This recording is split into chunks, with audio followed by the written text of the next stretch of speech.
Welcome back to this week's episode of the Corde Snell Show. I'm the guy. We're here, a little different, alternate space right now. We're doing it back to like episode 1 or one of your episodes on the Jared podcast. It was the first time you were on Camacho Cast. First time I was on Camacho Cast. Yeah, we got a different setup this week. We're doing things a little differently because this might be the farewell. So long for Jared being the main producer of the show. Yeah, I put out an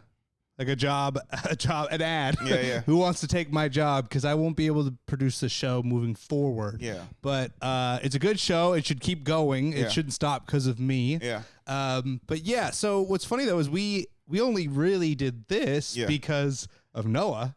Yeah. Who's not even here. Not even here. Exactly. So what we're saying is that we started a little bit later because our friend Noah, he's a big boy now. He's now 20. He has a job, and then we're trying to be accommodating to his job and wanted to make sure that he's here. And he's not even here because he's sick and tired of his job. That's what we think it is. Need a nap. I think what I appreciated though was he said he'd be ready by 1:30, and he let us know he wasn't going to be here at 1:35. Exactly. There we go. Exactly. That was very kind of him. Very kind. Very kind of him indeed. So yeah, man. And it's funny thing about this too, because when we started this podcast, we already had the idea that I was probably gonna leave in about a year to LA, and he was like, "Well, let's get this thing started, and then you'll find another producer when you get down there." And you're leaving before I leave. Ain't that something? Yeah, but this year did not go how I anticipated. Okay. What was your ideas for this year? Well, I overloaded myself with live shows that I was like running like mics and stuff. Yeah. So I've been pulling back from those. Just without getting into it too much, like people's health and my family deteriorated a lot faster than I anticipated, and I need to be available for them. Okay. So, I basically cut off everything that was, in my opinion, like non-essential. Yeah. I have a few things that are going on comedy-wise that are paying me, so those are the only things that are staying on the thing. But, no, it wasn't something I was excited to do. It was one of those you have to look at it and go, this is probably the right move. Yeah. So, I mean, unfortunately, we both been to funerals this week. Yeah. Well, no, mine's mine's coming up. Mine's coming up. So yeah, it's definitely. But I've been in funerals beforehand. You've gotten bad news. I've gotten bad news recently, and it sucks. It's like a gut punch to the system, because like I found out a few weeks ago that my sister passed at like 10:30. Like she passed 5:30 that morning. I didn't find out till 10:30 that night, and I was like super sad, like super like tearing up and whatever. And then the next day I had to just go to work because I knew if I needed to take days off, I would have to take it for the funeral and probably a few additional days after that. So I haven't even had like real time to grieve here and there. So and then I was finally getting like over like the fact that like she had passed, and then got the information that her funeral's upcoming, and all those same emotions came back. And it's just like, yeah, it sucks, man. It really sucks, dude. Like death is terrible. Like death is terrible and leaves you grief stricken. But then, like, I don't know if you ever thought about this. Like, you ever thought like, dang, like, should I join them? Like, maybe like just like a quick millisecond of it. But then I'm like, no, because I still have people who I need to be here for. I still want to do stuff, all right? And then after that, I'm just like, life is still gonna go on regardless. And that's the sad thing, and that's the worst thing about it sometimes, you know? Yeah. Yeah, I used to be really afraid of dying, and like when I was younger, I don't think I saw a lot of death. Like all my family members are passing away now. Yeah. A lot of people in my family had kids really young, so they lived for quite a long time. But I've told you about this like off the pod, but you know I've taken like 6 grams of mushrooms before, which felt like dying, and I tell people what was so crazy about that trip was like, I feel like I went to what people call heaven. I went to this place. I didn't have a body anymore. I was like this like energy thing. And it felt really good. It felt like I had been there for forever, which is the weird thing, because you're like, what my eyes was, well, I didn't have eyes, but you know, like I was like, I don't know what you were seeing through. Yeah, I feel like I've been here, and I feel like I'm gonna come back here, and then whatever that thing, God, whatever you want to call it, like it started, something could communicate with me, and it was like, you're supposed to go home right now. Yeah, and I was like, I don't want to. I'm like, this feels amazing. I don't want to. Like, this is incredible. He goes, yeah. And basically it was like, you're not dead yet. And then I woke up on my kitchen floor. But ever since that time, I like to think that when people pass, they're at that place. And I'm like, that place is dope. Yeah. It's a great, like, we all want to go there. I remember my grandma shared, because my grandma had like a severe cardiac arrest, and I think she was like gone for like, I think flatline for like a minute or two. Yeah. And she talks about that, like that it was so heavenly, so peaceful, so like warm, that she was like, God, I don't want to go. Just like, it's not your time, and sent her back. And then like, so she always shares that at every single funeral, which is sad, because it's like I don't want to hear about this, right? But then, so like, I remember, so I had like a kind of a moment like that too. Like, I was 19, I was in this in and out of hospital for like, I think like 3 months, and I had like an experience like that, where it was like I was up, and they say like that light, stay away from the light, because I was like in a light area, and I remember I felt so warm, and it was so good, like, and I just felt, and then I heard like, and I was just like there, calm, chilling, like relaxing, and I was like, oh, this is so amazing. And I heard a voice, and then all of a sudden it was like, from where I was, I got pulled from out of there and came all the way back down into my body, and I just see everyone around me crying because I'm in a hospital bed. And I was like, oh, what was that? What? Oh, was that? And then, so like, a lot of times I don't share this with people, but in my mindset, I always be like, I'm on borrowed time, because I felt that moment there, and like, I'm on borrowed time since then, and I'm just trying to make the most out of it sometimes. You know? Yeah. That's interesting. Yeah. Can I ask what happened that put you in the hospital bed? Oh, so like, I had a seizure or something like that, or like, but they didn't know what was going on, so I had like to go like to a ton of different tests. Like, I remember it was like one day I was overwhelmed, I was stressed. This is why sometimes, like, I if you don't see me for a few weeks at like Mike's or whatever, I hit nothing up, because I'm trying to have to kind of maintain my stress level, and that comes with sleep too. Like, lack of sleep makes my anxiety, stuff like that. So one day I was supposed to go to work. I was supposed to be there at 3:30. I remember it was like 3:30 or 4, and I remember it was 3:21. And instead of getting up and going to work, I just lied down on the floor. And then when I woke up, like, I couldn't move. And then from there, like, it was later, parents found me, rushed to the hospital because I wasn't moving. I was unresponsive. So then, like, I didn't move for like, I think like 9 hours or something like that. Oof. And then they were saying that we don't know what it is. We think he might be bleeding internally, like in his head. So then my sister's texting people that I might be like, it's bad, you know, it's not looking good. And then they said like, you're doing it to yourself. It's like a mental thing. You're like, I was like, what? I was like, it like, well, I eventually came out of it. It took like 12 hours for me to eventually like be able to say something. And then so from there I kept testing, and then it was like, oh, he has epilepsy. Oh, okay. Right. And then kind of find out it wasn't epilepsy. They start calling it pseudo seizures, because my brain waves wasn't the exact same thing. But then also pseudo seizures is not accurate either, because when you say pseudo seizures, people, or especially like doctors and nurses, think it's like fake seizures. You're doing it to get attention. So that's actually wrong. It's actually called a conversion disorder, where it's still like not like really known what it is. It kind of looks like seizures, but it isn't. So I don't have to take medicine for it and things like that. But it's like I have to manage like my stress. I have to manage my sleep. And something I have to actively be doing and conscious of. Because if I don't, I can get like slip back in and like have like a seizure like thing, or whatever. So because of that, that like all happened. Like, I think it happened like February 7th, 2009. And they said it was supposed to last like 3 to 5 years. I wouldn't be able to play football again. I eventually did. But I remember they gave me all this medicine to put a ton of weight on me, like 40 to 50 pounds. And then that's why I'm big to this day, because I was never able to drop that weight like fully off. Because I remember I was like I always lie. I always say I was 230. I was actually 250, but I was kind of like bulking season. You know how like you just been lifting a lot? Yeah. And then I was about to start cutting and probably drop 40 pounds, and I gained really 25 pounds in a month. Like, I remember went in the hospital February 7th or February 9th, and then it was March 25th. Like, I was 276. Wow. And I think I went in at like 249. Damn. So I gained, so like I remember my back was killing me, my ankles was killing me, and then like they told me you got to get off the diet you're on, you can't lift weights, and then by the time they finally cleared me to just pursue regular stuff, I was like 315 in September of that year. So from 250, but like yoked and like hey, you got to start losing weight. You got to start bulking as much. Like basically creatine and protein. Yeah. Get off all that to 315 that fall, and I just like never recognized myself. And I remember at the time I would only fit 4 pair of jeans. Fuck. And it was trash. It was trash. I've never taken creatine. Does that? I know it helps like basically keep your muscles hydrated so you can work out longer. No, it does. It doesn't do that. Is that what it does? No, so, my bad. It inflates them.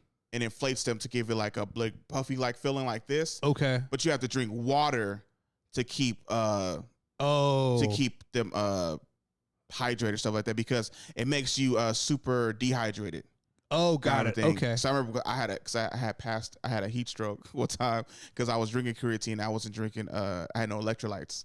So the creatine actually like depleted like a lot of my water in my system, and then I'm like running like 95-degree weather, and I have no electrolytes. So I just like kind of sweat it all out, and it was like a hell day too. Like I got in trouble, so our coach made us do hella stupid stuff. Does it feel like when you take it? Do you feel any like psychotropic effects? Do you feel like jacked up or? I feel bigger, and you do feel stronger over time. So the trick with creatine is like you can put on weight fast. Okay. Like you'll put on like I remember I think I put on like 10 to 15 pounds with like by the end of the month or some shit like that. Yeah. But it's the trick with creatine. What most people don't know is like when you're taking it, you're supposed to do cardio as well. And that's something I wasn't doing because I was like super tired. So I remember my trainer at the time, he was like, when you take this, do an hour cardio too. He's like, because we don't want you to balloon up too fast. Oh, I see. And I remember I was like 240 or 235 area, and I was taking creatine, and then like towards the end of like spring ball, I was like 260. I remember my back was hurting, and I remember I just had like, I was like, oh, my back hurt. And it was like, yeah, man, you kind of big. And I was like, I'm not that big, and I weighed myself. I was like 260, 261. I was like, oh, shit. And I was like, it's that damn creatine. And I had taken it for like 4 months. So like probably gained like 10 to 15 pounds like each month or whatever, or like 10 to 5 every, So by the time April came, I had gained, I was like 260.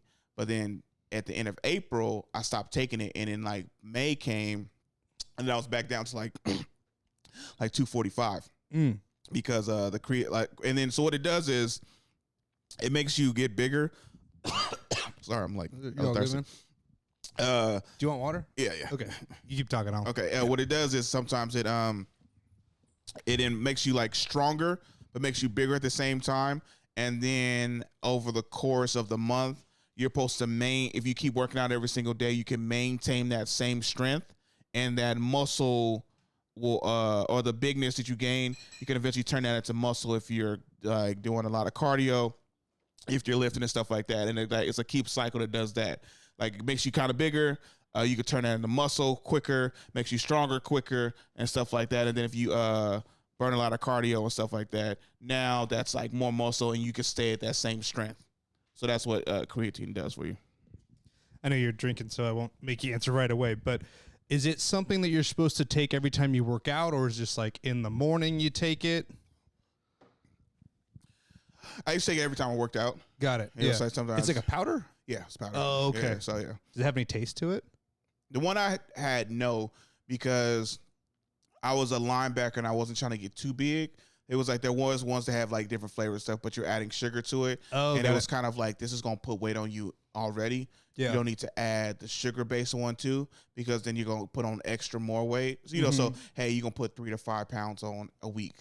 But with the extra sugar, you might put on 4 to 6. And that starts to add up like over weeks. Yeah. So like 4 to 7. So now you like, instead of like me being 260, I probably could have been like 280 or something like that. And then it would have been a lot harder, and I probably would have got pushed to like center O line faster. Because it was funny, because I remember the moment I stopped taking creatine and I had stopped drinking Gatorade at one point, the weight just yeah, people don't realize how many calories in. So like my family, for some reason, my parents always drank Diet Coke my entire life. Yeah. I didn't have regular Coke until I was an adult. Yeah. And so I look at how many calories are in regular Coke, and it's like, for like, I was just at McDonald's because one right by my house. Yeah. 350 calories in like a large soda. Yeah. Which is, yeah, but it's also just crazy. Like the idea of drinking calories seems so weird. Yeah. But like if you're doing that 2-3 times a day, of course. Yeah. And as bad as Diet Coke is for you, it has 0 calories. Yeah. So I have no idea what that's like to like have to worry about what I was drinking. Yeah. Because I was usually drinking water or Diet Coke if that's what I had. But yeah, dude, the amount of calories that are hidden in sodas and sugar has so many calories, it's insane. Or juices, like, so that's the other thing too. Like, I remember in my school, in high school, we're gonna get rid of all sodas because sodas are bad for you, and then brought in all the most sugary juices, and it was just like, I was like, hey, I don't know if this really fixing anything, and it was like, because it's like the snack bar line, we want to be more healthy, and then it was like, well, these juices have the same amount, and I'm like, I don't know, I guess they don't want us drinking carbonated stuff, because because it's before now, like a lot of students drink, high school students especially drink Starbucks. Back then, it was frowned upon to get your student Starbucks. So then they was also trying to curve out caffeinated drinks too that had sugar in it as well, because you don't want these students to have too much caffeine. Too much caffeine make them crash by the end of the day. So I think that's what they was trying to prevent. Like, especially after like lunch, like you're getting full, and then you got caffeine, so you're gonna be up for like 30, but you'll be out for like another hour. So yeah, it was definitely a weird mixture. I'm trying to look up how many calories are in like one of those fraps. Yeah, because I have never had one of those, but I bet you, I'm gonna guess it's probably like 800 with that. Oh, dude, mine is some of the most calories ever, because I get a caramel frappe, venti, no whipped cream because I'm lactose, with almond milk, and then we get extra caramel in the cup. And then if there's not extra caramel in the cup, I'm gonna ask them, can you do it again? Because that extra caramel to add something to it. Because without the extra caramel in the cup, it just ain't the same, yo. Ain't the same. You know, actually, it's actually not bad. I'm looking at this. It says a caramel frappuccino blended, grande size, so 16 fluid ounces. Yeah, 380 calories. All right, look at that with that venti though. With that venti, dude. Yeah, let me see if I can. How do I adjust it to the venti? Let's see. I probably 540. Then. Yeah, I probably 540. Yeah, because another 4 ounces. Yeah. So I definitely know that I used to start counting calories or looking at certain calories at Jack in the Box, and used to be wondering why my stomach used to hurt after eating it. And I'd be like, God damn. Because I remember I would get the ultimate cheeseburger with bacon with no cheese, right? Yeah. And then I would get the curly fries. So the curly fries was actually more fattening than the regular fries. And then sometimes I would substitute the regular drink for ice cream, for a milkshake or Oreo milkshake. Oh, dude, that was like 2,200 calories. There's no way. And I was like, why do I feel so bad after? Like, my stomach hurts after this. And I was like, oh, because I'm eating a day's worth of food in one sitting. And I was like, okay, yeah. So then what I started doing, I was like, I'm gonna just get the milkshake, and that was still like 1,000 calories. And I was like, all right, well, I'm gonna pick and choose my battles, because I was like, I'm gonna just get the milkshake because that's something I want, but I don't need the rest of the stuff. So I'm like, all right. And also the milkshake was only like $3.50, and sometimes being broke in college, that's all you got. The ultimate cheeseburger was like $5.29. Yeah, and I'm like, let me get this milkshake. Yep. But like too, when you're younger, like, man, I feel like the calorie, like you're able to burn off like half the calories. Yeah. Like, I don't know, because once I hit 30, all of a sudden that's when I really had to start looking at that stuff. Yeah. But yeah, when you're a kid, you eat probably 3,000 calories and you don't give a shit. I used to. I remember, especially in high school, I remember me and my cousin. I used to eat twice. I used to come home and eat, and then I would eat dinner. And then my mom would be like, why y'all eating so much? My dad would be like, they growing boys. Yeah. But she didn't know, like she was come home, and one time I forgot my shirt that I would change it to, because I remember I had like shirt from practice. And then she saw how sweaty that thing was. And it was like all top down to like probably just a little bit right here that wasn't sweat. And she's like, oh my God, I didn't know you'd be. I was like, I'll be out there sweating. Well, in football practice, like 4 hours long. Yeah. Like a regular workout, if you're like really kicking ass, hour and a half, 2 hours. Yeah. But I'm just saying, like, if you're doing just 1 hour, a regular 1 hour workout, probably burns anywhere between like 500, 600 calories if you're really working. Yeah. So you're going to burn almost what? 2,400? Yeah. Yeah. Yeah. So crazy. And then it made sense why, like, after people retire, they get like fat immediately. Oh, yeah. Because you still eating like you playing. Mm-hmm. But you ain't burning as much. Like, I still remember one time our coaches decided we're going to starting practice at 4, and we're going to start practice at 3, because it's too much time between 2 p.m. and 4 for people who get out of school at 2. Because some people will go home, then they'll be late for practice. Like, it don't make sense. And they didn't want to stay at the school all day because they said, like, it's too long or yada, yada, yada. So then we started practice at 3. And then other people who got out at 3:45, they'll be like, yo, so just try to get here as soon as possible. So sometimes, a lot of times, people be behind and try to come in. And so I'm practicing from 3 to 6:30. Just a lot. And my mom was like, Mom, I need Gatorade. My mom was like, oh, she'll buy me 1 or 2. I said, Mom, I need some more Gatorade. I said, why you always need Gatorade? I was like, Mom, practice started at 3. It's like, I come get you at 6:45. What you mean? I was like, yeah. It ended at 6:30. Yeah. She's like, what? Y'all practicing that long? I was like, yeah. So then she like bought like a whole pantry full of Gatorade. I got you all these different flavors. I was like, I don't even like this one, but I was like, I don't care. Like, I got it for the then. I only liked like the orange flavor. Nah, you crazy. That was the only one I liked. You crazy. I didn't even like the red one. I eventually liked the orange flavor, but I hated the orange and the like lime because those are like the lime two. Is bad. Those like the two basic ones. I love the red. I love the blue. Then I started getting Pacific. Like I liked it, the dark blue that looked at purple. Then it was like the blue, the light blue because it was Frost. I can do the light blue. Yeah. Yeah. No, I was like, when I was a kid, the one juice I drank was Sunny D. Yeah. I love the shit out of that for some reason. Yeah. And like the orange one was the closest to that for me. Okay. But then, yeah, like the regular red one, I tried it once. I was like, this tastes like cough medicine. I don't want this. Okay. But the Frost one, I could do that one. Frost was always good. I think the Frost was like the first, like, we're trying something different here. Yeah. And we're going to try to make this taste good instead of just like, oh, this is, because I think Gatorade early on was just like, hey, this is for athletes to drink as just a It was thing. a supplement, not like a sport, like not something to drink for fun. Yeah, exactly. It's like, this is only when you're doing sports activities. Yeah.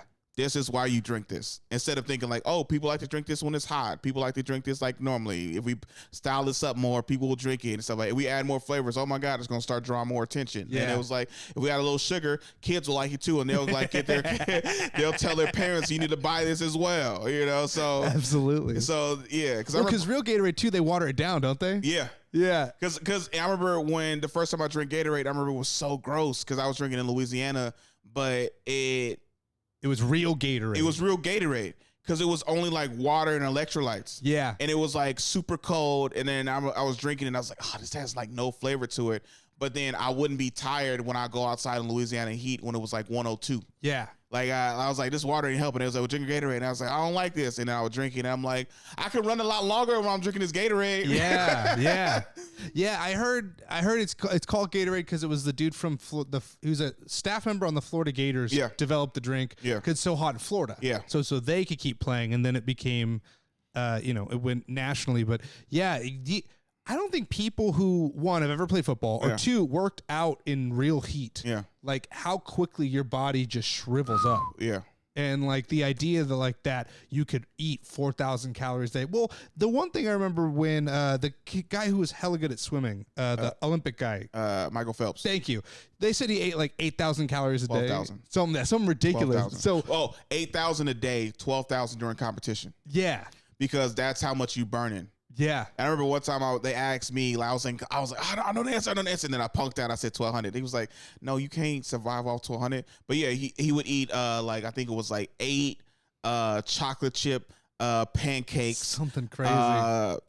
Egg, like I think it was like 6 to 12 eggs with syrup, because it had to be hella fattening because he had to get the calorie intake of it, because I'm about to go swimming for 6 hours and burn that all off. Yep. So then it was that, and then competition days he had to overload because he might be in 2 to 3 competitions that day, and like this is gonna last him all this time, and he has to like carb and load up so he can have all this energy throughout the whole time, because once like I'm in the pool and I'm competing, that's all I got. Yep. Is this huge breakfast. Yeah. So, I did swimming pretty much most of my life. I ended up coaching right before I went to college. Yeah. And it was great. Swim season was great. You could eat whatever you wanted. Yeah. Just your 3-hour practices was also pretty tough. I was just saying, what's crazy? I heard that chess competitions, guys who do chess, they end up losing a lot of weight if they don't eat.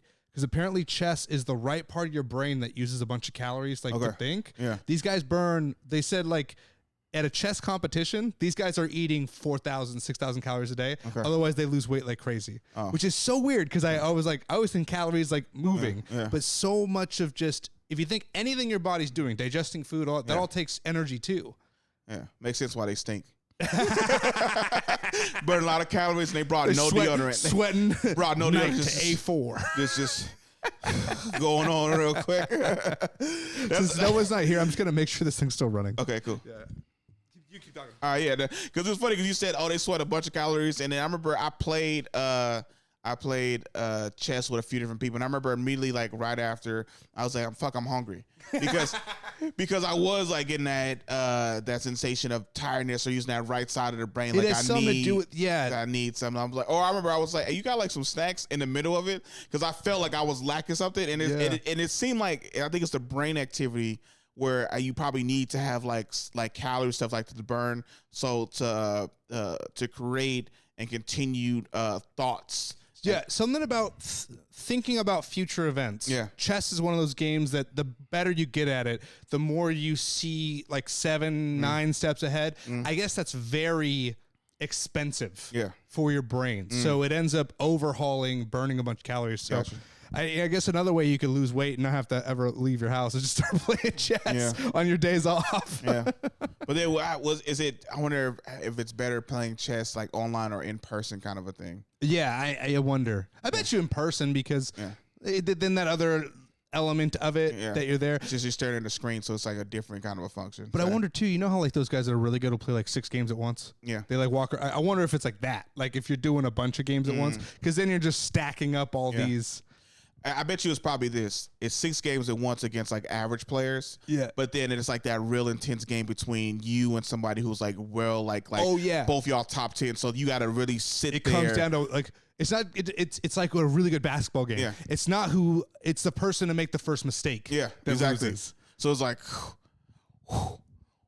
and then, you made him, and then, and it was like, what? And then, boom, check, check. And it's like, snap! This one move, like, cost them everything. So, like, when that one possession, you know, it's like, they gotta get at least a layup on this one. Exactly. And they don't, you're like, son of a gotta get a layup. Foul! Damn, why did, like, they foul, and then, but he got a shot at tempo off. Now it's a 3-pointer instead of a 2. Like, oh, damn, why you was a foul when he got the ball? Oh, why'd you foul their best free throw shooter? Like, kind of, you supposed to foul the center. He ain't got a good shot. Or foul LeBron. He's a 70% free throw shooter. He is? I didn't know that. Oh, man. Are you a Jordan is the GOAT? Yeah, absolutely, man. Okay. I became a bandwagon Warrior fan because my friend was a fan. So I don't know. I just hear what everyone says on either side of it. The fun thing about it is, like, LeBron is great. Mm-hmm. Like, I can say that. But I never understood from LeBron people who say he's the GOAT. You're the GOAT when you've lost more than you've won. We don't look at anybody else in any other sport. Even in basketball, Will Chamberlain was amazing. He was 1-7 against the Boston Celtics. Dirk Nowitzki made one finals, which was against LeBron, and he won that one. But LeBron is the only person who has a 4-6 record in the finals, and we're told that he's supposed to be the GOAT. Mm-hmm. Also, people use excuses like, well, he never had a great coach, right? The coach in Miami, who he eventually left and went back to Cleveland for, is actually one of the best coaches in basketball right now. And then it's crazy because they said he never had help, but then once he went to Miami, he kept building super teams in his favor so he could have the possibility of winning. And then when he did that his first time in Miami, he lost to the Dallas Mavericks and came up very small. He averaged like under 8 points the last 3, like game 4, 5, and 6 or some shit. And they like got swept, right? Came back, won back-to-back, and he lost again, all right? So, and then he had lost before, so he was 2-3 in the finals.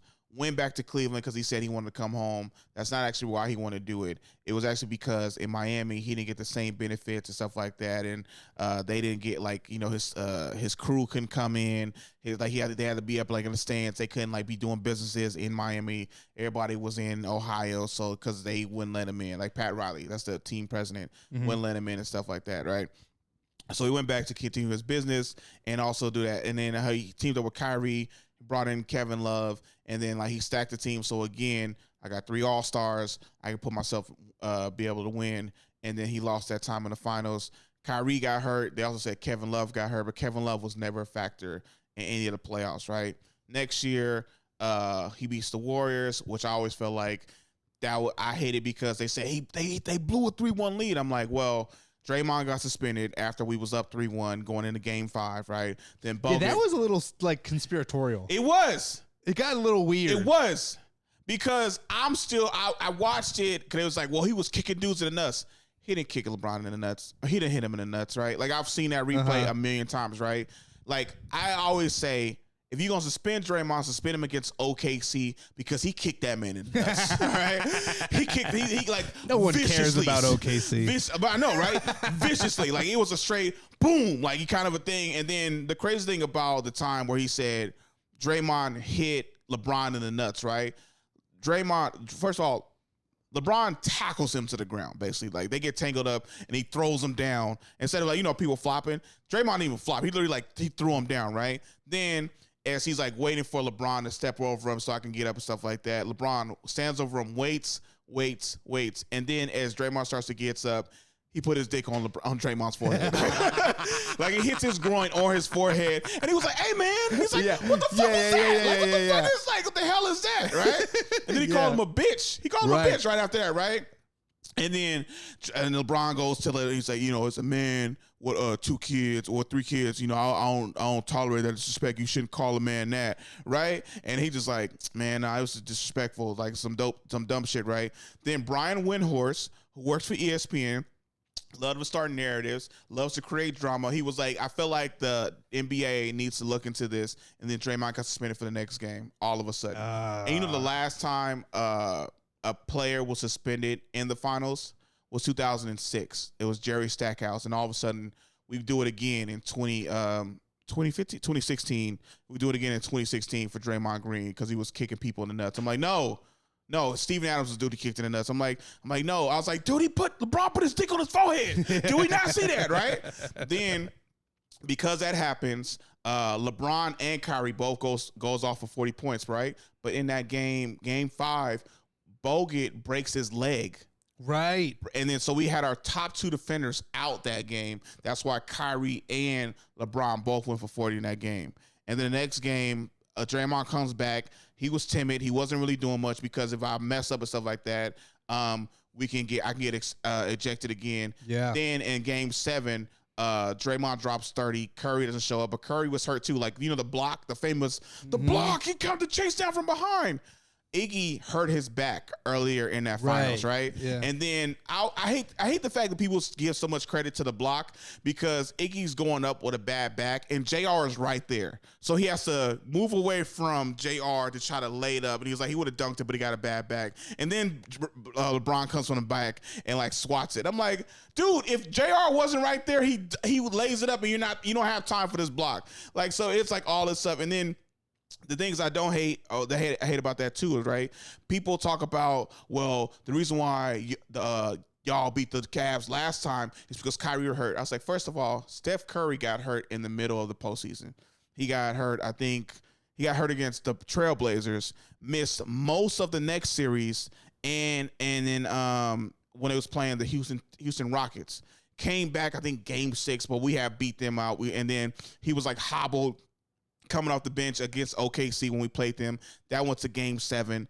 And then Curry he had a terrible game. But then in overtime, he was I think 6 for 6 and scored 14 points, and we ended up winning the game. Yeah. So he was like, I'm back. But he's not back, and he was still hobbling. He really couldn't move around. I think one of the things that shifts a team's direction, which can never be accounted for, is those injuries. Because I remember that, I don't think it was that year. Maybe it was a different year. Warriors Rockets when CP3 got hurt. Okay. Because they were kicking the shit out of the Warriors. I always hear this argument too. CP3 gets hurt every single playoffs. That's what I hear. Again, I was a newer fan at the time. I know Ronnie and I were in downtown Sacramento. We were supposed to be on a date. Yeah. And I could not stop checking my phone. Yeah. I was so pissed that the Rockets were up every time I checked my damn phone. I saw that too. And then it flipped, and I'm like, what? I looked it up, and it was like CP3. CP3 gets hurt. Yeah, I was like, but then they was like, man, and then people started discrediting all the Warriors championships. Of course, yeah. Because it was like, oh, you only won this because this people got hurt. You only won this because this person got hurt. You only won this because I'm like, well, LeBron only won the 2 rings in Miami because he teamed up and had the best team in the league. Yeah. And then once again, you won it again in Cleveland because you had a great team as well, but it wasn't as good as Miami. But then also we was dealing with our own injuries, but because Curry played through a bad ankle and knee, and then Bogut was out, but it was like Bogut wasn't even a really good player. I was like, no, he wasn't an all-star, but he was our top defender. Yeah. He was like he was our top center. Mm-hmm. And then not only that, Draymond got suspended. He was like, well, he was suspended for 1 game. And I'm like, come on, y'all. If we gonna acknowledge the stuff that y'all say we have, y'all gotta acknowledge the other stuff too. Like, it doesn't make sense. And then injury management should be part of your team plan. I mean, if you can't keep your guys healthy because you're pushing them too hard, exactly. And that's why I remember Iguodala said that's why that team got so beat up, because they was going for the 79 when we beat the record. Yeah, they went 72 and something. 72 and something because they was chasing that record. People played a lot more instead of resting. Yep. And then that's why so many more injuries happened, especially playing late into the postseason in June. And then LeBron ended up facing the thing that he created when KD came and joined the Warriors. Yeah. Like, he was like, yo, and then people like nowadays, Jordan couldn't beat that KD team, that KD Warrior team. I was like, LeBron created the fact that young players in their prime or before their prime even starts joins up with a super team. Because LeBron was 25 when he went to Miami. Most of the time, we never see that. We see players going to coming together when they're later in their careers. Because like, yo, I've been with this team for 12, 13 years. I'll probably only got 3 more years in my career left. I'm gonna try to go. I'm gonna take less. I'm gonna go team up with somebody else to win. LeBron did that at 25. Yeah, he came in the league at 18. He had so much hype around him too, right? Like, I don't know too much about this because I wasn't a fan back then. It sounds like there was so much pressure on him to be the GOAT. Yeah. Like, from the moment he was around, I feel like people were like, he had a tattoo called the Chosen One. So it was like, it was he had a lot of pressure just to be amazing. Like, from straight out the gate, and he was doing that. Yeah. But then he started seeing himself as a GOAT. People started being victimized. But then people start calling him the GOAT now. But I'm like, how you the GOAT when you losing? Yeah. And then because people ridicule KD from leaving OKC going to the Warriors, but forget that LeBron went from Cleveland to Miami. Yeah. Then left again, went from Miami back to Cleveland. Because he went back and he won them a championship, and it was I'm like, this dude who's the GOAT keeps switching teams to give himself the best chance to win, and then he's still not winning. Does that not play a factor? Point. And then I keep seeing you lose in the finals when you give yourself the best chance to win in the finals. Yeah. So how are you the GOAT? And so I'm like, if you're the GOAT, you don't have to keep setting yourself up. You don't have to keep leaving a team to set yourself up all the time. People will come to you. People come to you because they know they can win with you, right? Mm-hmm. Instead of you leaving, okay, this situation ain't that good, I'm going to leave again. Okay, this situation, I'm going to leave again. So it's like, all right, well, that's been Kyrie's whole thing ever since he left. Yeah. I mean, Kyrie went to Boston. And then that's the funny thing about it, because people was like, dang, LeBron really kept this crazy dude in check. Like he was still able to manage things like that. He's a Buddhist, believes in the flat earth. Yeah. All this crazy stuff. I'm fasting. I'm fasting. I'm not getting vaccinated. I'm not, this stuff ain't, and then he not giving me a clear answer. But then he out. It was crazy because he was like, you can play at the away games, but then you can't play for the team. And then he shows up, buys courtside tickets, and they allow him because he's buying tickets as a fan. And then he's walking in with no mask and goes to get players COVID because he went in the locker room and he wasn't supposed to. So it's like all this crazy stuff. And then that's where I give the nod to LeBron over KD, because KD went to Brooklyn to tee up with Kyrie and Harden, but he didn't put his foot down or to say, hey man, get vaccinated, let's win this ring. Mm-hmm. Like, that was the main purpose. They came together to win the ring. Yeah. But then Kyrie was like, nah, I ain't trying to do this. And KD was like, hey, I just want to talk basketball, dude. I'm not here to talk. And because KD's not a big vocal leader. Yeah. He's just like, hey, we overblowing this thing. Like, I'm just here to talk basketball. It's like, no, dude. Because that's why Harden left. Harden was like, I'm here.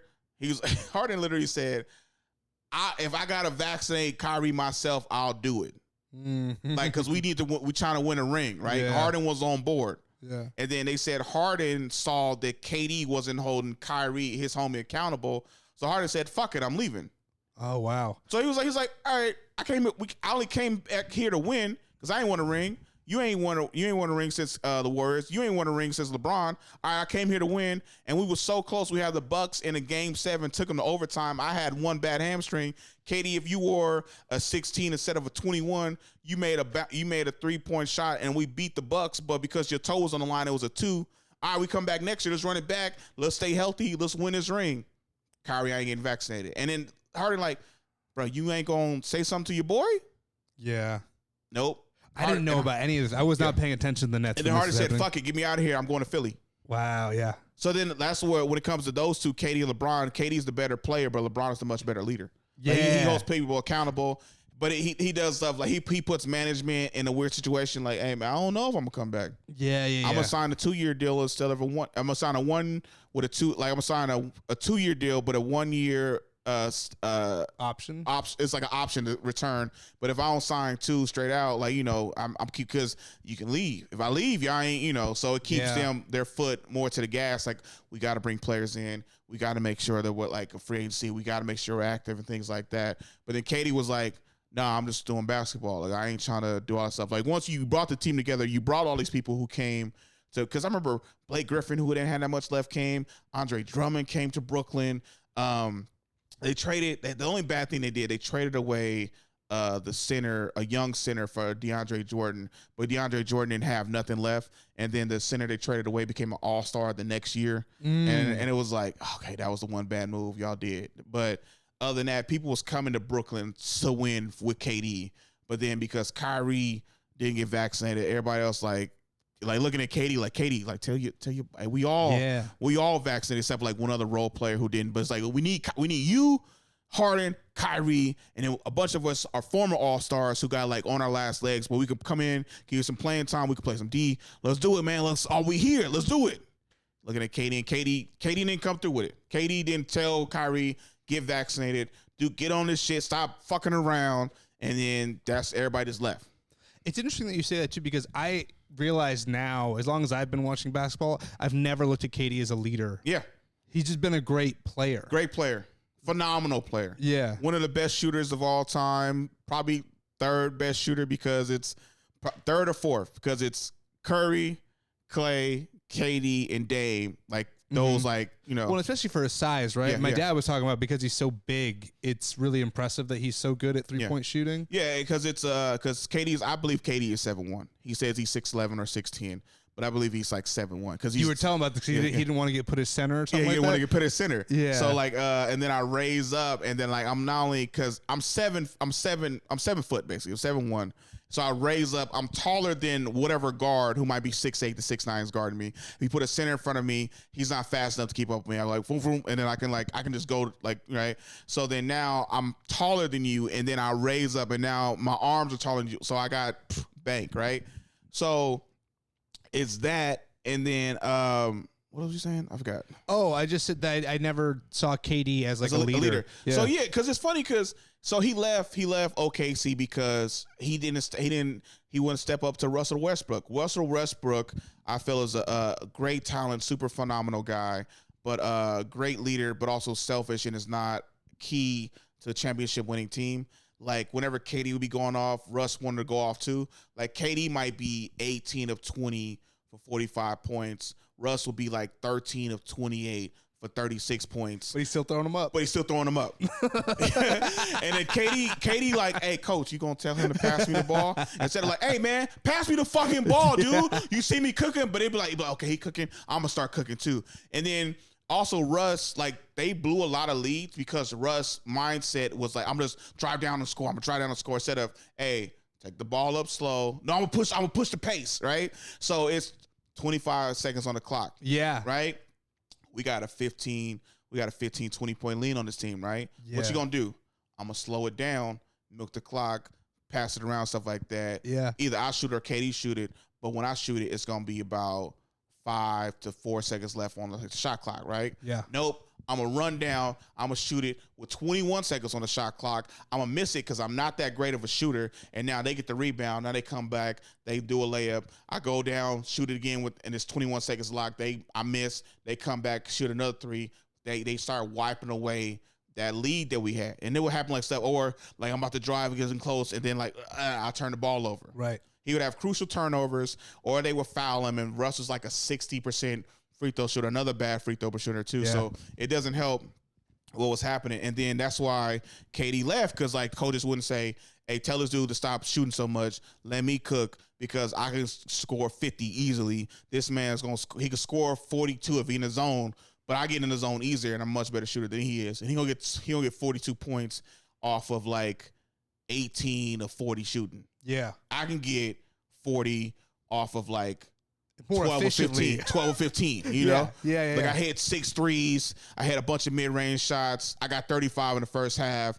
And then I finished the game with 38 or 42, because this dude wanted to take 17 shots. Yeah. It's actually, I never noticed it that way about his play style. It reminds me actually of how early Conor McGregor was, where he was always going for the early round knockouts, because you come to find out he does not have any endurance. Yeah. But he learned that he had to like start slowing. Like he did what Russell Westbrook failed to learn, which was that, okay, if I can't do that, I can't guarantee I'm going to knock a guy out early on. I got to start learning how to slow my game down. Yeah. Like when Conor McGregor beat Nate Diaz the second time with all the leg kicks. Yeah. That was his that was a real change in strategy. Yeah. I'm not gonna just try to pop this guy with my left hand. Yeah. And he was successful. Yeah. But it was a way different style. Yeah. Yeah, every time I watch Russell Westbrook on a team, I just go like, this team's gonna get worse. Yeah. And it sucks, because on paper you're like, he should be great. He never developed a consistent 3-point shot. Never know how to slow down the pace, and then he always had crucial turnovers at the same time too. And then he never because it's crazy, because the crazy thing about Russ, he never gets hurt, right? Oh, I never noticed that. He didn't start getting hurt. So I think he had hurt last year. He never gets hurt. He just hurts his team. Yeah. So Russ joined the Lakers. He joined LeBron and AD Lakers, right? Yeah. And then they had because LeBron, every team LeBron's on, the system is him. Yep. We gonna set me up to be like the best.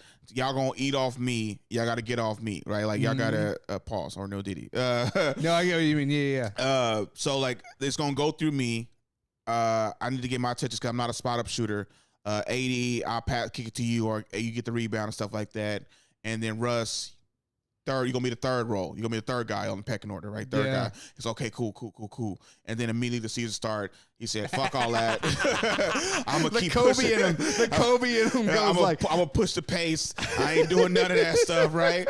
And then it was just like such a bad matchup. And then it was funny because AD and LeBron both got hurt, and then that's when they played well, because it's Russ by himself. Yeah. All right, I'm pushing the pace, y'all. Like, I gotta pass it off to, and so it was like, all right, well, we need to bring Russ off the bench. It was like, nah, if we do that, I'm gonna lose him. And so and then it wasn't until the second year that he kind of started doing a little more, but Russ still had those like, nah, fuck that, I'm taking this shot. But because also Russ was healthy as they were hurt, so then like, oh, Russ is doing good. I think he started off like he won like 3 games, right? But then he started playing like tougher teams, and he have like a crucial turnover, or he'll get fouled, and he'll be like, he missed 2 key free throws, or then like he'll have a wide open 3, brick it. And then so it was all this stuff like, yo, this dude like missing like tons of shots. Like, damn, this dude is like not efficient. And then LeBron and AD, like, he just like, damn, like Russ ain't that good, huh? Like Russ ain't that, like, he averaged another triple double, but then it became nonsense because like, all right, I'm gonna get a rebound, I'm gonna get an assist. He's fished for the triple double at the expense of the game. Yeah. And then like I'm gonna score 20. So I get my triple double, and then it's like, all right, okay, you average another triple double, but you have 4 turnovers when the last 5 minutes of the game. Yeah. So like I remember one time they was like, he got a triple double because he had 20, 10, 10, and 10 for 10 turnovers. Then one time he was having double doubles. He was like, he had 20 points, 12 turnovers. It was crazy. So it just wasn't efficient basketball a lot of the time. And now Russ is on the Nuggets, but it's just like, dude, you just never developed a consistent shot, and you just never learned how to slow shit down, but you're still super athletic. You're still like got a doggy, but if you was able to switch your game up more, you could have really been so much better. Like, or like, hey, I'm gonna stop scoring 20 and averaging triple double. I'm gonna just start scoring 20. Like, I'm gonna start scoring like 18. Yeah. Or just be like, yo, my points gonna go down, my assists gonna go way up. Instead of averaging a triple double, I'm gonna start averaging 18, like 17 to 20 assists and like 5 rebounds. Yeah. because now it's I'm getting my teammates way more involved, and I'm like slowing the pace down. I'm not turning over as much. So yeah. Do you ever watch It's Always Sunny in Philadelphia? No, I don't. Okay, so there's 4 people in that squad, right? Yeah, there's Charlie Day, there's Rob McElhenney, there's Glenn Howerton, and there's D. And there was one episode where they were trying to like rob a bank or something, and they're trying to explain their roles. And he goes, "All right, so like Mac, you're gonna be the lookout, like you're gonna be the muscle," and Charlie goes, "And I'll be the wild card." And they go, "What?" And he goes, "And I'll be the wild card." You know, it's you always need a wild card on the squad. And they're like, "No, I don't think we need a wild card on the squad." Like, but that's Russ though. He goes, "Hey, we got the plan." He goes, "And I'll just do whatever I want, right?" I'll just do whatever. Like, no, we need you to be tame, wild and tame. No, just tame, wild and tame. Gotcha. He goes, all right. He goes, so that doesn't even make sense. How can we trust you? He goes, "No, you know, I mean, when things go south, I'll be the wild card and I'll figure it out."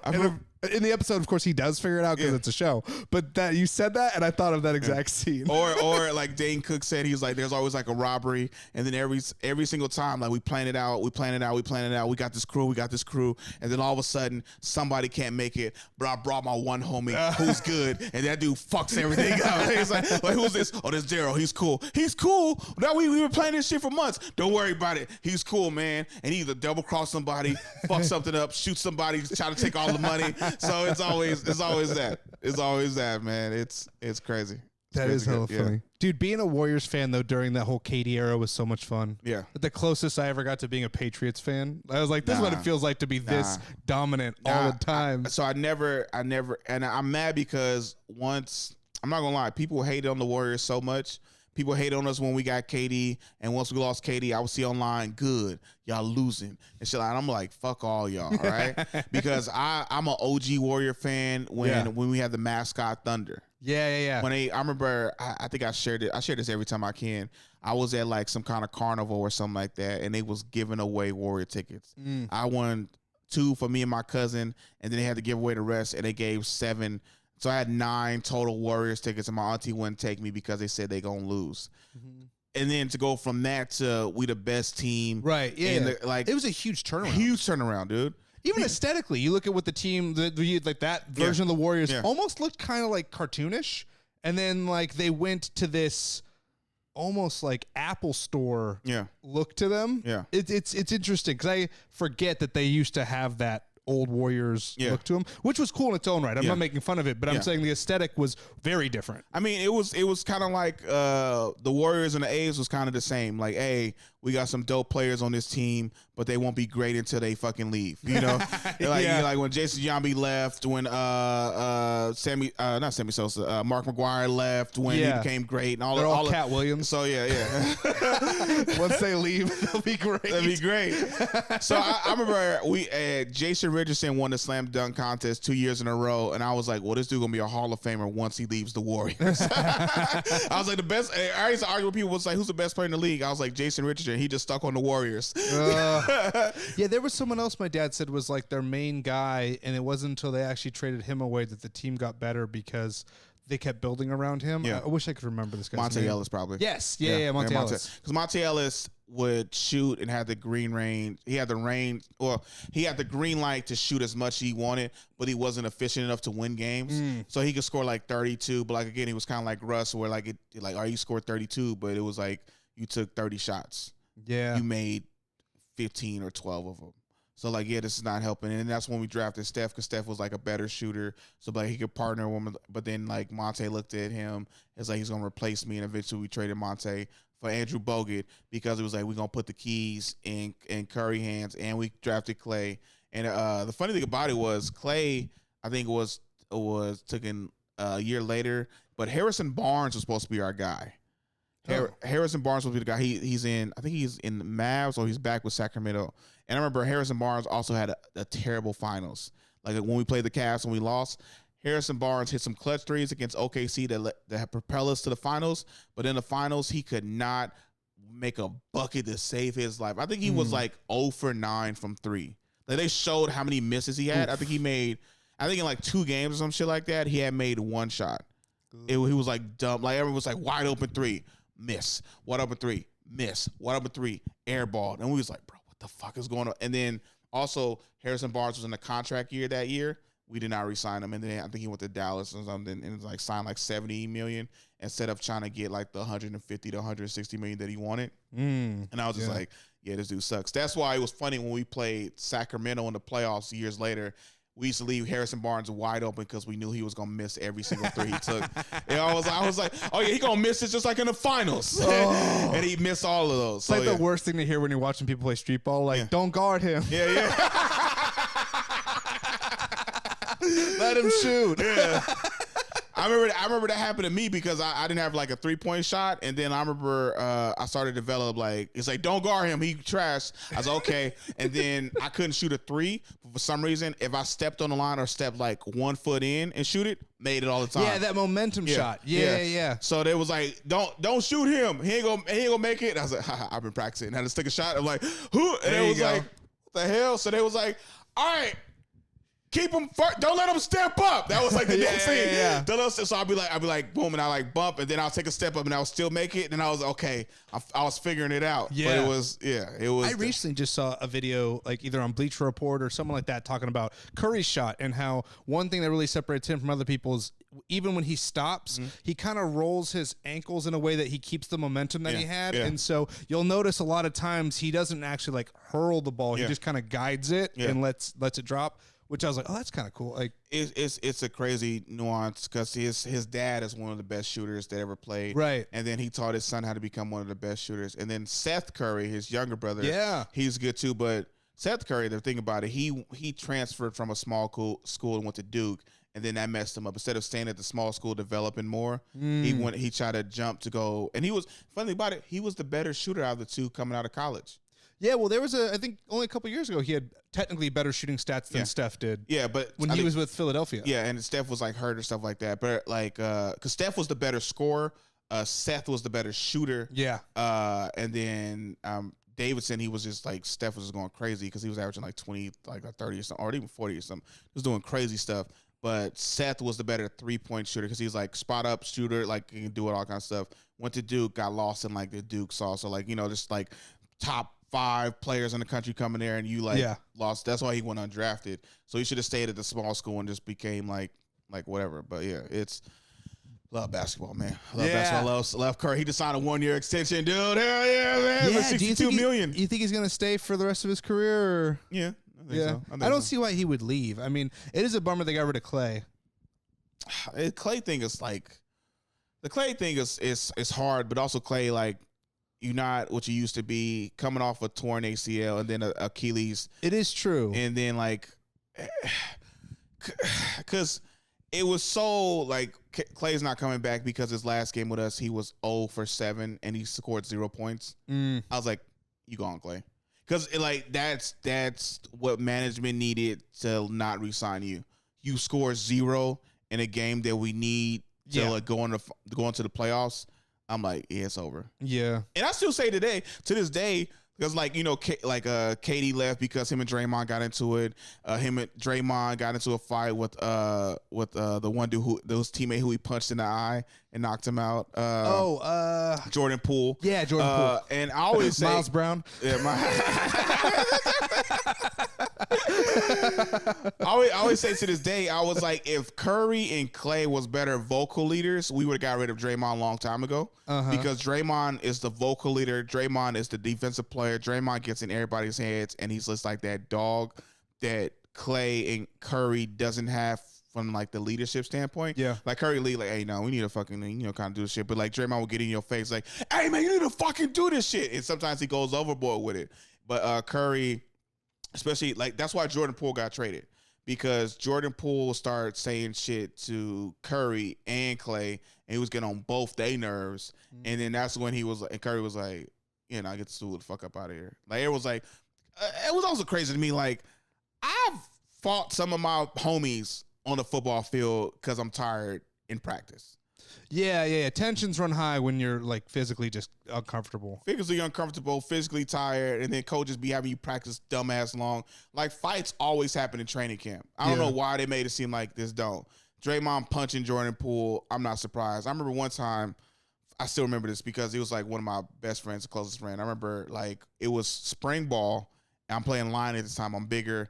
and I'm out of shape because I know it's gonna take me like about a month and a half to get in shape and be able to do this running consistently and shit like that. I was like, but these first 2 weeks gonna be hell. And I was like, if they just slow the pace down, I catch my breath, I can do it instead of like be damn near want to quit or cut somebody out because they want to. Because I used to fight people when they used to try to go too fast and get in my line. I was like, what the fuck you doing? We slowing the pace down because I was a dude who let me get my rest and I can maximize my running each time.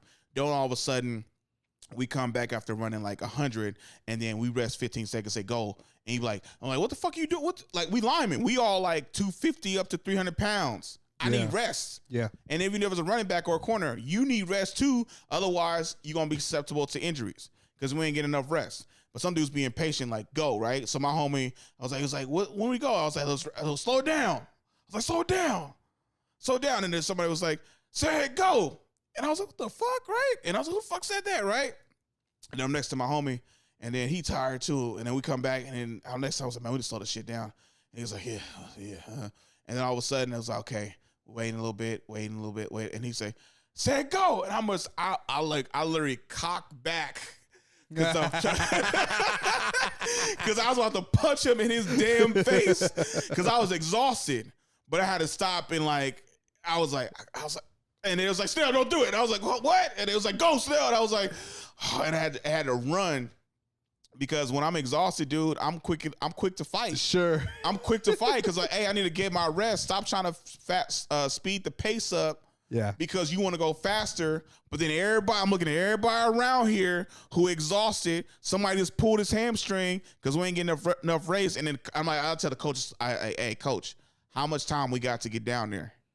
Like, oh, you got lineman guy, let's say you got down and back 45 seconds. And you're supposed to do a 2-minute rest. Mm-hmm. So everybody, because you get a 2-minute rest, you get less hypervascular and stuff like that. It trains you. If you're out of shape, you're out of shape. Yeah. If you get 2-minute rest, that's what your body get used to, and that's how you can get to maximize the reps. Mm-hmm. Because if you don't, nobody. Because what's gonna happen is you keep shortening the rest time, so you go from 2 minutes to 1 minute 45 to a minute and a half, sometimes to a minute and 15. Yeah. And what's gonna happen? Nobody gonna make the time, and they're gonna be like, that didn't count. And the coach is gonna be looking like, what the fuck wrong with y'all? And they're gonna be like, they going too fast, coach. Like we just did, because also you don't feel better as the more you run.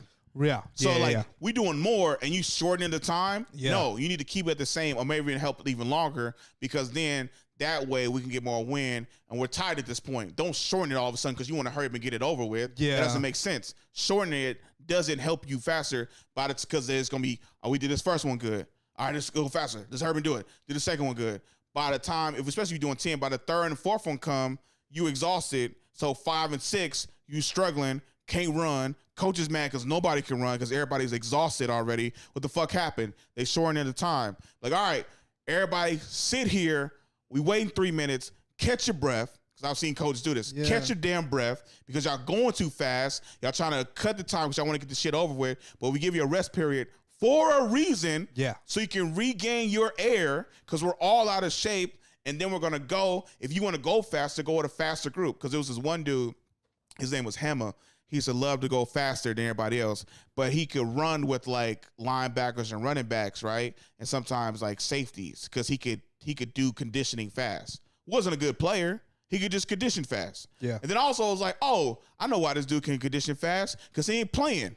He ain't in the drills. He ain't doing like one-on-ones with like first team versus first team. He ain't first team scout. He ain't first team defense. He ain't first team offense. So by the time the conditioning come, he full of energy. Yeah. He got all the energy to burn. He got to go fast.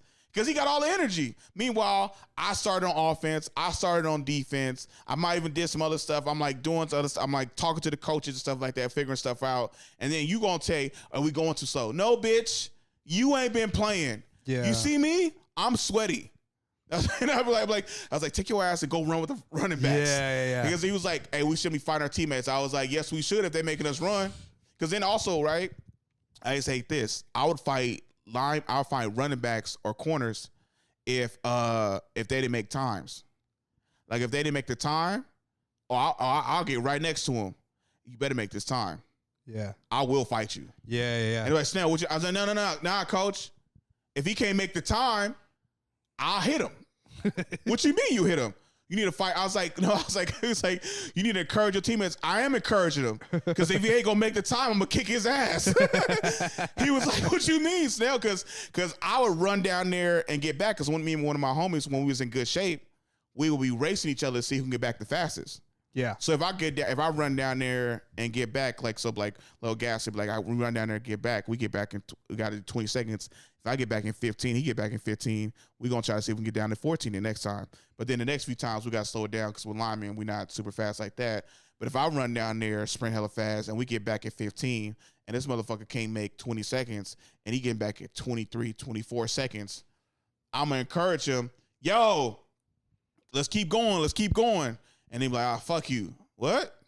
Okay. I run there, I get back on time. Didn't make it. Who didn't make it? Same dude who ain't breathing.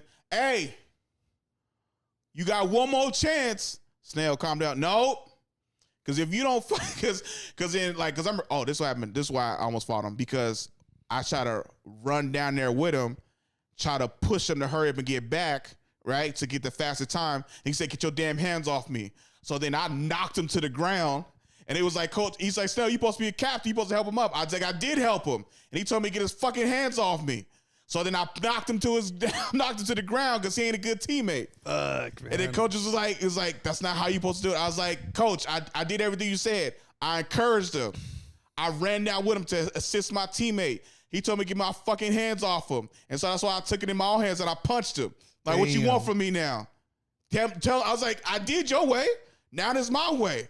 I was like, now he gonna know he gonna better finish his time because the ass whooping coming. And then I'm gonna still make my time. Because by the time he get back, I'm gonna be well rested. He gonna be exhausted. What you want from me, Coach? You got motivation, I got motivation. And then it was like, and a few people was like, some JV players told me, hey, you still be kicking people's ass if they don't make times? You goddamn right. You on VAR now. This is on VAR. I was like, You on VAR now. You don't make the time. I got enough energy to kick your ass. Damn. Captain Corde over Captain here. Corde, man. Hey, motivational tactics. Yeah. Make your time. Yeah. Feel pain. Fear. Tyranny. Because I remember, because what happened, a few varsity players did that to me. They didn't kick my ass, but what they would do, because they was assholes, or if I wasn't in shape, what they would do, they would run down, and on the way back, if they was beat me on the way back, they would purposely knock me down, and then I would have to get up, and still make the time. So that's where I got that from. They was like, "Who you got this from?" I was like, "The seniors," because I'll be running down. So you already tired, right? Yeah. So instead of encouraging you, pushing you forward to help you like keep a pace, right? They see you was tired, bump you, knock you down, and you got to get your ass up after you already tired. Get up, run there to the line, touch that line, run all the way back and make the time. So they just make it more difficult on you. Yeah. Because then they'd be like, you got to make, because then the coaches be acting like they didn't see you. Because they was sometimes some seniors would be trying to get people cut because you're not in shape. Yeah. So they'd be like, coach would be like, I said, Coach, you see that? I didn't see nothing. Go touch the line and come back. Because I'm like, so then one time I was a tired JV player. I was a freshman. I said, y'all motherfuckers keep knocking me down. I'm just gonna run back and we ain't never gonna make no time. We gonna do 4 extra because of me. Ooh. I was like, y'all need to stop bumping into me. They was like, hey, I'll kick your ass. I was like, the same motherfucker who keep bumping into me say you gonna kick my ass. I was like, what? It's like, y'all gonna be tired. Y'all gonna be too tired to exhaust me. Cause I was like, if I run down, you knock me down, I'm just gonna get up and walk back. Yeah. When none of us gonna make the time and you gonna be mad.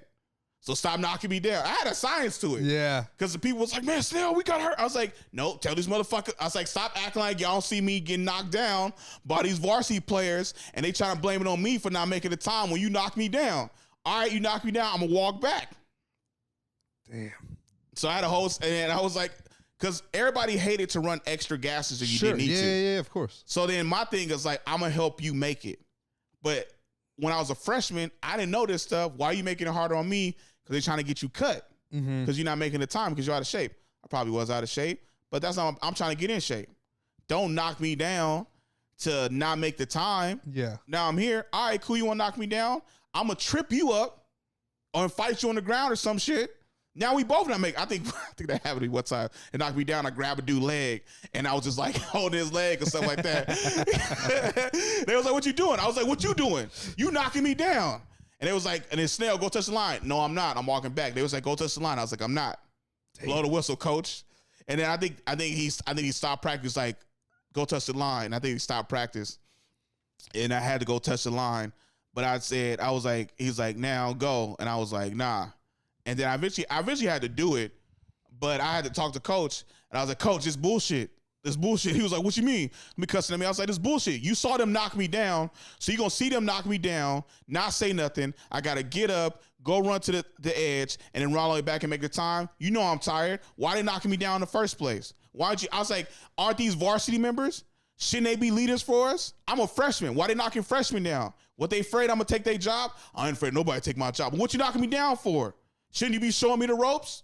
Coaches, aren't they supposed to be your leaders? Is these your captains? These the captains you got out here? Damn. For real? This how you feel? I was like, what? I was like, this is why y'all been losing. So, it's bye, like, son. That's what somebody said. Bye. That's what somebody said. Sure. I was like, nah. They was like, go get dressed. Wow. So I got kicked off that day. Next day I came back and it was like, oh, okay. So I saw somebody knocked down. I think I saw somebody next day, it was another varsity member, because we had like a discussion. So I brought it up to like coach or some stuff like that, because they had a whole discussion with me. Yeah. So then it was like, so why are you cussing, or why are you talking back to coaches? I was like, I'm not talking back to coaches. We doing conditioning. Varsity players are knocking us down.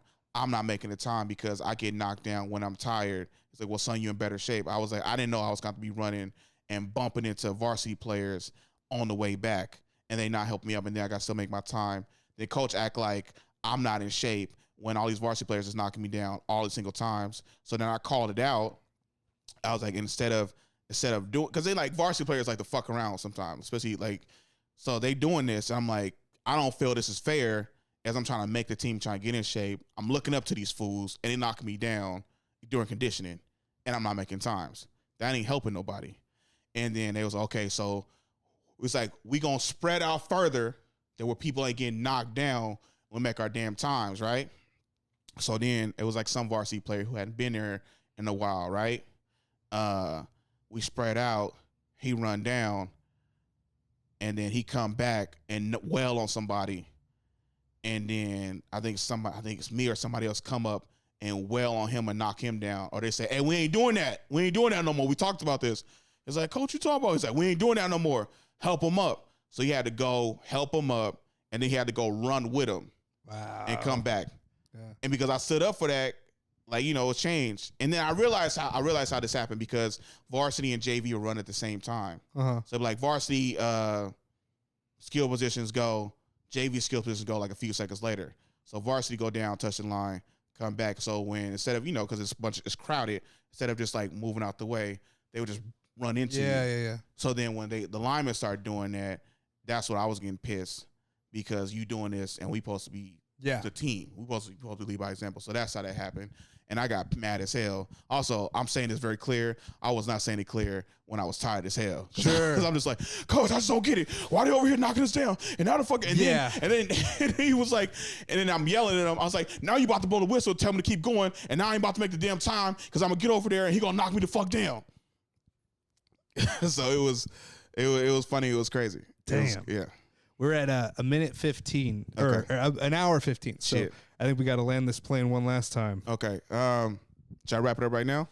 I mean, we can go to like hour and a half. So like, okay, cool, 10, cool. 15, yeah. So, okay. Shout out to Steven Fiso, because Steven Fiso asked me, and he was like, what does success look like to you? Okay. Who is Steven Fiso? Steven Fiso, he runs, he started a show at Baltic Kiss in Richmond. Black dude, okay. Lives in SF. You see his face, you know who he is. He's an SF comic, but he's super dope, cool, chill dude.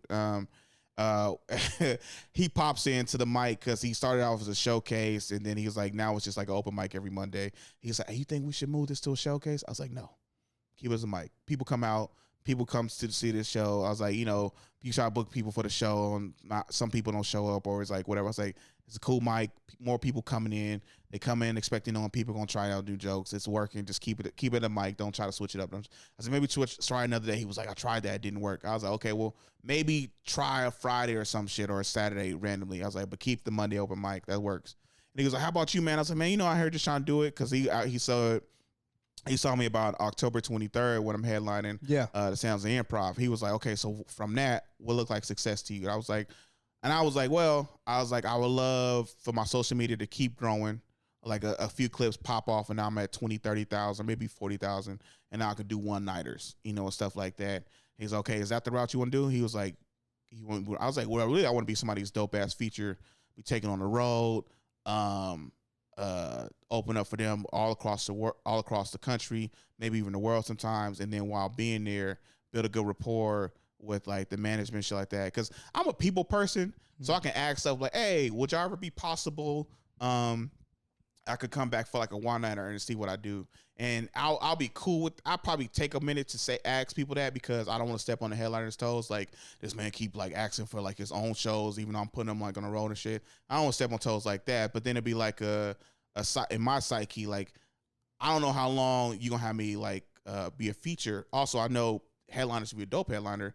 You don't want your feature just be your feature forever. You want eventually them to go out, have their own opportunities as well. So just like stuff like that, or just go on the road for 2 to 3 years with like a dope dude, see the world, see the country, like do great stuff at all these different comedy clubs. And then let's say your social media start growing, and then you can like start doing one-nighters. Like I remember I was telling somebody that Adam Ray, his homie was it Danny? He was Danny. So Adam used to do like a Thursday, Friday, Saturday show, right? Mm-hmm. Danny would come in the day before, like let's say Punchline, and headline a Wednesday show, and then feature for Adam the rest of the weekend. And I was like, that's a dope thing. Mm-hmm. But like let's say the headliner you with doing Friday, Saturday, you fly in Thursday for your own show, headline it, and then feature for him for the rest of the weekend. Because then that's a dope way. Like they starting to see you, that you got time for the headline, or you bring a little crowd in, and then you with your homie for the rest of the weekend, and then that's successful like that. And then it shows that you can feature, but also you can headline. And then eventually Danny now doesn't tour with Adam no more because now he's able to pack, or he's able to do weekends. Like he got his own weekend, I think it was like last year. And I was like, hey, you with Adam? He's like, nah, dude, I got my own weekends now. I was like, that's what the fuck we go. Cause like, that's what you want to eventually become. So I think he had a Wednesday through Saturday because whoever was supposed to be the headliner, they canceled last minute. So that got him the opportunity.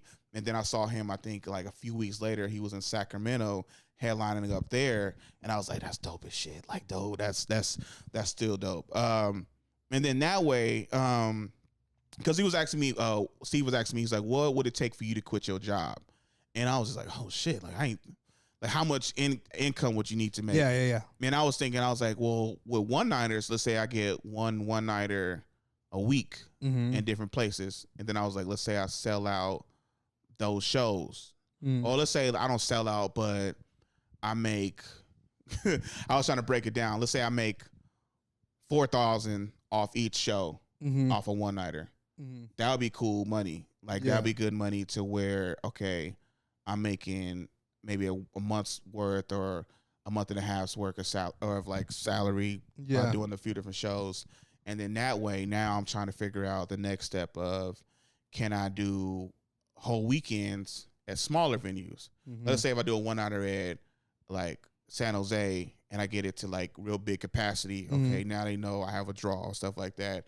And then that moves me from a weekday show to a Sunday show. And maybe on a Sunday show, because it's the weekend, I could probably pack it out to where it's almost sold out. Now that shows that I have like the range and ability to do that or some shit. Or maybe let's say I sell out a Sunday. Okay, well, let's see if he can sell out, or how would he do like on a weekend. And that's where you go from weekdays to weekend shows, stuff like that. And then, okay, well, shoot, I'm making this much this week. Then I got merch and stuff like that. And then now I'm like, okay, cool. I got a little buzz going for me too. And then now that, like, I always want to do Don't Tell, because I feel like Don't Tell is the new late night spot. Yeah. Like, not right now, it's kind of cooled off. I haven't seen it as much when Don't Tell was like hot as shit, but I was still like a dope Don't Tell set, because people are still blowing up off that. Still people have like a great success off that, or going on America's Got Talent. That's like another one, or still doing like a late night thing. Those are all like top 3, like that catapult you into success, or have a dry bar special, because then you can show you can do clean, you can do cruises and things like that. But it's always, I kind of want to just do the clubs, kind of a say. And then like eventually, like we said earlier in the pod, I'll eventually move to LA. And so it's kind of you have to move to LA. I was telling Steve this. It was like, I always want to be like, oh shoot, like dude, I gotta move to LA because I gotta be out there. Like, hey man, what you doing? Can you come? I got like an acting, like I got an audition for you.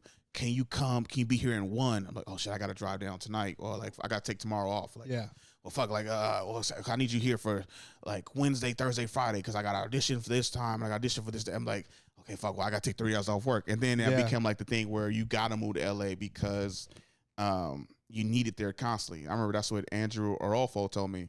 He's like, I'm moving to LA. I was like, why? He's like, because I keep getting called down for auditions. He's like, I got a week full of auditions. He was like, and then I might have one Monday, but then I'm not tired of living out of a suitcase, and then so I might have to just move down there because it's needed. So, and then that's what Kabir Singh told me too. He was like, you'd want to move down there, or at least go back and forth where you have connections, where you going down there, and then like, okay, you on this thing, you on this thing, kind of stuff like that. You have connection here, so where it's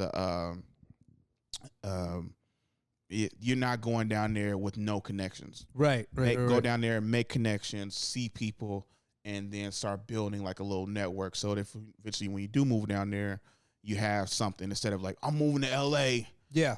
I know nobody. Yeah. Because I heard like that's what a lot of comedians did, and some struggle. Like that was my biggest fear. That's why I didn't move to LA immediately. I moved to LA, and I was like, well, I don't really know nobody down there. I didn't want to be some of the homies who moved down there previously from the Bay, and then I only see them doing comedy that much. Like, what are you doing? Oh, I work here, or kind of like, it kind of took a minute, but now I'm kind of starting to get stuff. Like, okay, well, I could stay in the Bay and just keep going down. And I probably need to go down to LA more, but then when I do pop up, I see people, or I hit up people, and I make connections, and then they see me at like the Improv, or last time I went, I was at the Comedy Store making friends. Like, oh shit, what up, Corde? Like, I was like, I'm not here. I was like, but I'm visiting. It's like, you here? I was like, yeah, I'm making connections. It's like, that's smart, bro. That's smart. So yeah, hell yeah. You're still unrepresented, right? You don't have an agent? Yeah, I don't. I noticed that, like, I mean, I see Jose getting some stuff now that he's got an agent. Have you thought about maybe doing that too? Because there are agencies up here that have connections to Contreras. Oh, he has an agent? He does, and that's how we got that opening in Vegas, or that comedy. Yeah, okay. That was directly because of his agent. Oh shit, I didn't know that. Yeah. I was wondering. I was going to ask. He signed like a month ago, and now he's doing all these different type of venues, which I never knew. When you do acting, you know when it's time to get an agent. Yeah. I don't think a lot of comedians think about that, like if they get represented. Yeah. So that might be something you could do, because if you get represented up here, a lot of times they have a connection to some agency down there. Yeah. Looking how much is done for Jose in this little bit of time, I was like, oh, maybe that's something that a lot of guys at your level should actually be thinking about. I mean, yeah, I've definitely been thinking about it, and then I just didn't know, like, it's one of those, like, you think, like, it's one of those, I need 10K to get an agent, or like maybe I need this. Maybe I need to be doing more to get like an agent. Yeah. So you don't know. But like, yeah, if I like, no, I'll be down to. Worst they could say is, we'll come back to us when this happens. Like, exactly. They'll tell you exactly if you're there or not. Yeah, exactly. Which is kind of cool. So yeah, be like, okay, come back to us when you're at 10K. Come back when this is going. Like, come back when like this kind of things. It's like. What connections do you have? Like, or like, like, oh, well, I'm doing San Jose in like, in like a month and a half or like 2 months. But okay, well, cool. That's something that like, have you headlined in? It's like, yeah, I've headlined in like the Central Coast areas, or like I do like this. Like I just booked 2 shows in April 2025 in Tacoma, but in Washington and in Oregon. Like I usually do those. I go up there. So those are my 2 spots. So like I'm like, okay, well, I gotta take those 2 Fridays off back-to-back weeks. Yeah. So that's like the furthest out book thing. But then I would start looking at like Laughology. That's where at UCSB, I'm like, hey, I was gonna ask the president, hey, like, so who runs it now? Like, can I get on the fall, like the winter thing? Or I was gonna look at ASV board at UC Santa Barbara, like, hey, can I come back to headline? Because that was a good check. Yeah, good little check. So it was like little stuff like that. So they like if I got somebody else working on stuff like that, that'll definitely help me more. Because I feel like that's the next step for me. That's the next, like, getting an agent, TV credit of some kind. Because then you can start. Yeah. You eventually want to start getting like. You want to eventually start getting like be able to do like a one-nighter, but then also have the following to bring people to. Yeah. Or like at least like, oh, I got this. I'm doing this random show. I'm doing a random club in the Midwest or some shit like that, and kind of stuff like that. Or sometimes you see your peers doing those things too, and it's like, I should be at this level as well. Yeah. I've been putting the work in. I need to put more to find like a foundation or like a circle of people to keep. Oh yeah. Well, what's great about when you're represented, that person is looking at you in a way that you can't look at yourself because you're the performer, right? Yeah. They'll look at you and be like, you know what? We need to start giving you X, Y, and Z gigs. Yeah. This stuff you're doing is great. Yeah. Could keep you working, but you know what? Yeah. We're going to build you into this direction, and then it all starts running. Yeah. Because they're looking at you, for lack of a better term, as a product. Yeah. And it's like anything else. It's like anytime you try on clothes, you ask a woman if they look good. Yeah. You go, I think this looks great. And they go, no. Your agent will kind of sit there and be like, I'm doing all this. And they go, yeah, you should just do these ones. This is what looks good for you. And then that sense of direction definitely does help too. Like, it's kind of like, I remember that was the one thing where I was like, oh shoot, I want to be considered real as stand-up. I need to post more stand-up clips. Yeah. Even though my green screen funny stuff was taking off. And then I remember I kept seeing other green screen shit like taking off as well. I was like, I'm making the wrong decision. And I look back on this day, and then I've been doing a few little green screen stuff, and then especially topics that I know might get like a response. Like, okay, let me do this one, especially like throwback stuff to like random stuff. Like, okay, like I did one about first day of school. We all gremlin, the little gremlin one. Well, it's like, and then that one's doing well, right? But then I did another one about like teachers and like that kind of like, I was like, nobody care about the teacher.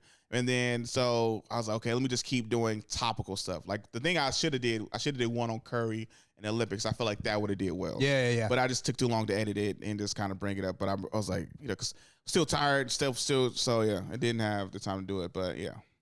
All right, man. I got my lady's bugging me about stuff we're supposed to do this evening. Yeah. So one more time. Yeah. Last dance, buddy. Last dance, man. It's been fun. Yeah. I want to say this is not something it sucks that I have to do this. Yeah. I do think it's the right move for me and what's going on with my folks, but please, someone come take my job. Yeah. Email the show, the Corde Snell Show @gmail.com. Keep this thing going. Even better, I guess, if you're in the LA area. Yeah. Eventually that's what's going to happen. Yeah. Or if you're willing to move to LA, that was something when we first spoke, I knew I was not going to be able to do. Oh, so, right. Yeah, so I was like, you're going to LA? I was like, all right, there is an end date on this. Appreciate you so much, Jared. Yeah, man, absolutely. Hell yeah. Because Jared was trying to get me to do this podcast, I think like 2021 or something. Before I was ever doing stand-up. Before he was even doing stand-up, I was like, hey, man, you cool, but like you too ambitious, man. He was too ambitious at the time. So this is dope. Sorry, it's like, got to move on. Got to find another great producer. So if email the show, guys. Email the show at the Corde Snell Show.com. It's Corde Snell Show @gmail.com. I'll put it on the screen. Yeah. If you want to become a producer. Also, did you get your hour of Corde this week? An hour of Corde, because Corde made your day. An hour of Corde keeps you laughing, keeps you from crying, keeps your mood overall better, keeps you just having a great week. And if you enjoy this show, please like it, subscribe to our YouTube channel, subscribe to my channel too, Corde Made Your Day. And if you like this clip, if you like this episode, please hit the like and subscribe button. And that's it. We're out.